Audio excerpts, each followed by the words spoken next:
As we've been hearing in the news, David Cameron has suffered his biggest rebellion since coming to office. This is over the referendum regarding the EU. We're going to be talking about that in a couple of moments' time.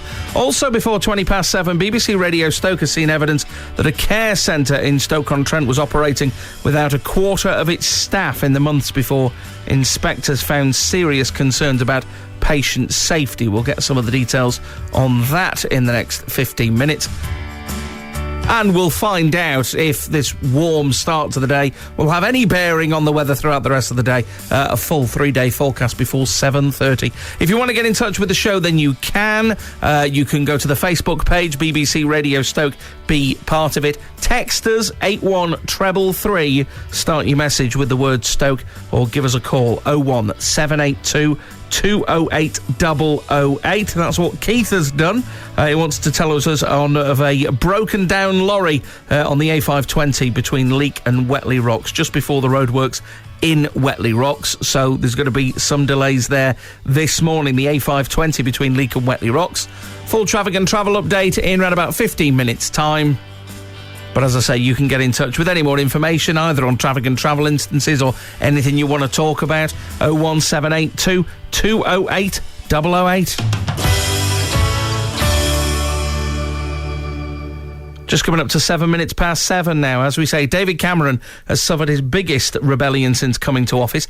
81 Conservative MPs refused to back down on their call for a referendum over Britain's membership of the European Union. Overall, more than 100 MPs supported the idea.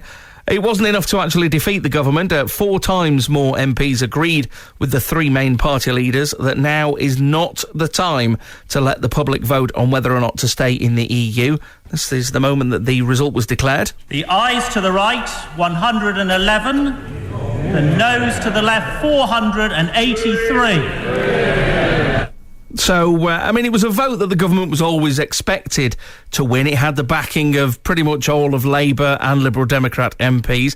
But there's going to be concern at Tory headquarters this morning that so many of their MPs are prepared to defy the strongest order that a party can give, which is known as a 3-line whip. Feelings were running so high that 2 MPs who had their feet on the first rung of the ministerial ladder were prepared to give that up rather than abandon their principles. One of those was Stuart Jackson, who was the Parliamentary Private Secretary to the Northern Ireland Secretary. For me, constituency and country must come before the baubles of ministerial office. I will keep that faith with my constituents, and with a heavy heart, I will vote for the motion, and I will take the consequences.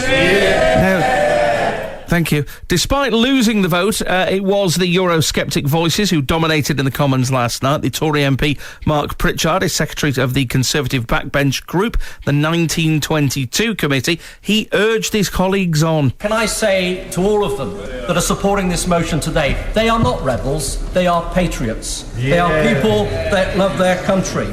And for those that say there are those on this party that are obsessed about Europe, there is only one obsession on these benches today. That is an obsession to grow the economy, grow jobs, and tackle the deficit left over by the party opposite. So if the rebels, or if you go with Mr Pritchard, patriots, have been defeated, then does last night's vote matter at all? Well, it is going to matter to David Cameron. He earlier appealed to his MPs to back off, arguing that the economic crisis in the Eurozone must be the priority. When your neighbour's house is on fire, your first impulse should be to help them to put out the flames, not least to stop the flames reaching your own house. This is not the time. This is not the time to argue about walking away, not just for their sakes, but for ours. Now, many feel that the Prime Minister's already been needlessly heavy-handed with this by refusing to give MPs a free vote, or, even a less strict one-line whip. The Labour leader Ed Miliband took the same approach, antagonising his own Eurosceptic MPs, like Austin Mitchell. He was among 19 Labour MPs to back the idea of a referendum. As soon as the 3 parties decided to impose 3-line whips on their followers to vote for Europe, 3 parties, all of which have promised referenda and then denied the people those referenda, are now forcing us to vote against the referendum is actually an abomination of democracy. Now, of course, those arguments didn't go completely unchallenged. Many Conservatives feared that calling for a referendum now could weaken Britain's hand in future negotiations over returning powers from Brussels, and the West Midlands MP Aidan Burley was heckled as he opposed the idea of calling for a referendum now. British people are worried about bread and butter issues, about jobs, about their livelihoods. I don't want to do anything that puts my constituents' livelihoods at risk. Voting for this motion is an indulgence. The time will come to vote on whether we stay in the EU, but in my opinion, that day is not today.